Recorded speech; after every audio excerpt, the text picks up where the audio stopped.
Koreyada jala yomg'ir yog'yapti. Men 2 kundan beri ovqat yeyolmayapman, chunki tishim juda ham qattiq og'riyapti. Shuncha hozir stomatologiyaga borib, ukol qildirib keldim. Hozir hech narsani sezmayapman. Chap tomonim hech narsani sezgani yo'q. O'shanga ovqatlanib olay.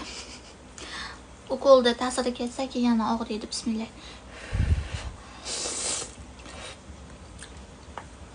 2 kundan beri ovqat yemaganimga Kazi qaynonam bugun borgan stomatologga. Seni tishing og'riganini ko'rib, meniki ham og'rib ketyapti dedilar. Voy. Birinchi bu uyga kelganimda Kazi qaynonam xonamga kirgani qo'rqardilar.